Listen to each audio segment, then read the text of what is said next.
The most luxurious prison in the world. As someone who aspires to be a man of class, I've tended to avoid prison, as it is a grotesque and depressing institution, as well as rather unfashionable. Prisons are used to separate criminals from society, and they tend not to care as much about living conditions and comfort as they do security and discipline. Prisons are cold places of solitude for poor souls who went down the wrong path, or, even worse, were falsely accused. Prison is simply a place no one should ever want to be. It's likely that any movie you've seen relating to prison is about breaking out of one. And this makes sense, as prison should be a place of punishment and correction. But one prison, however, has decided to break from this mold and created a prison with living conditions like no other. And while I would never commit a crime heinous enough to deserve a prison sentence, if I had to, I'd do it in Norway. Bastøy Prison in Norway is the most luxurious prison on the planet. Located on Bastøy Island in the Oslo Fjord, this unique prison is home to a little over 100 inmates. Norway is known for their liberal prison reform. Rarely do sentences of any kind exceed 21 years in the country, and most of them last less than a year. The country has established many open prisons like this one in Bastøy that are low-security institutions, with the goal of helping inmates build skills applicable to the outside world.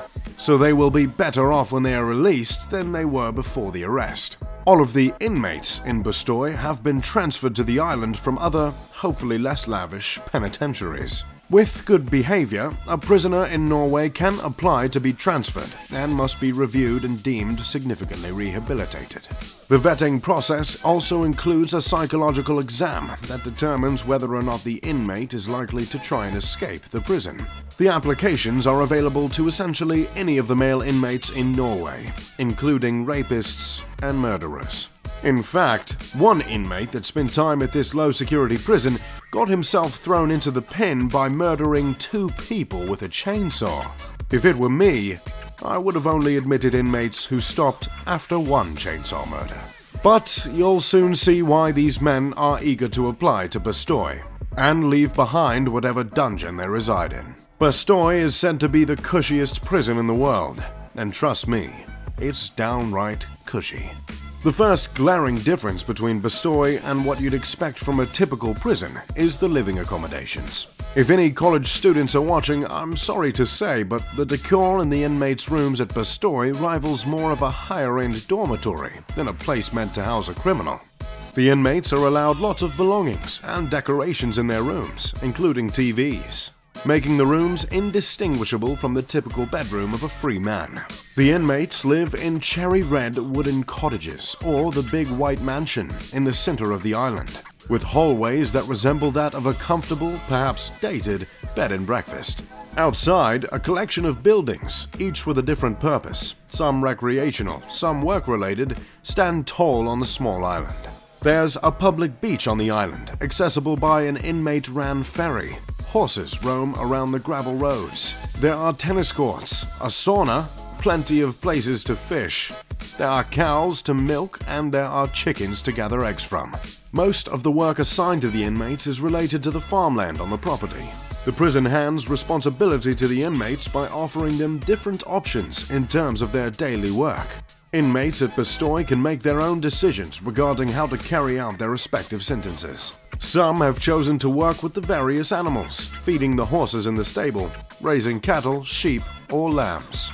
Others have filled positions such as chefs, grocery store managers, carpenters, mechanics, and, as I mentioned earlier, ferry operators. The farming has provided the prison with a menu that you wouldn't believe. Instead of the stale food plopped on a metal tray you might imagine when you think of prison food, the men at Bastøy enjoy a menu that includes fish balls with white sauce and shrimp, chicken con carne, salmon, and much more. Maybe you're not one for fish balls, but those meals are up to the standards of someone indulging on vacation. If someone were sent to the island and was never told they were standing on the prison ground of rapists, murderers, and heroin traffickers, they would more likely guess they were at a resort. Oh, and by the way, if it doesn't feel like a resort enough, the inmates are taken on an annual skiing trip each winter. There are no barbed wire fences or spotlights on the island. Besides the obvious similarities, Bastoy and Alcatraz have essentially nothing in common. The inmates are required to check in several times a day with the guards so that their whereabouts are known. In other words, escaping this prison would be a cakewalk.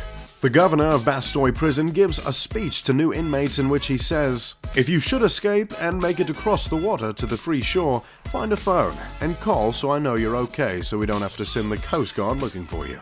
So, if you escape, just give them a call so they know how things are going. Overnight, no more than 5 guards stay on the island to keep watch over the 115 criminals. Amazingly, the greatest security Bastoy provides is the fact that it is such a low security, easy place to be. Simply put, the prisoners don't want to escape, because if they did and were to be caught, they would be sent to a harsher, maximum security prison. You know, the kind that doesn't let you sunbathe on the beach. If an inmate is within 18 months of their release, they are allowed to get a job outside of the island, provided that they come back by their own means each night before midnight. You might be asking, do the prisoners even want to leave Bastoy? While it doesn't seem like such a bad place to be, the answer to that question is always yes. One prisoner commented, "It's still prison. In your mind, you're locked up." While the prison offers a multitude of freedoms that other prisons take away, it still separates the criminal from his family. The island holds just 115 prisoners, all of whom are male. The goal of this prison, is to keep the prisoners from reoffending after they're released and sent back into the free world. Officials at the Bastoy prison claim that just 16% of inmates released end up reoffending within the next 2 years. The 3-year reoffense rate from prisons in the United States is closer to 50%, give or take 3 or 4% depending on which source you choose. Although the numbers are compelling, Bastoy is still a highly controversial subject in academia. So that's Bastoy prison for you. Truly a bizarre place where one can be sentenced to swinging a racket through a tennis ball after swinging a chainsaw through a person. From dealing cocaine to hitting the slopes each winter, from rape to raising cattle, the Norwegian approach to prison is unlike any other. At the moment, Norway has just 3,600 incarcerated criminals. The United States has 2.3 million. Relative to population, the US has 10 times more incarcerated criminals than Norway. The approach to prisoning in Norway is meant to mirror that of parenting, while in the United States, it feels more like a warehousing of criminals, in which a bad person is thrown in a room for a while so that they can't harm the public for an extended period of time. Norway has earned a reputation with its revolutionary approach to punishment of crime. As mentioned earlier, the maximum prison sentence in Norway is almost always 21 years. The penalty for crimes against humanity, like genocide and war crimes, are given a 30-year maximum. One case of great controversy is that of Anders Behring Breivik.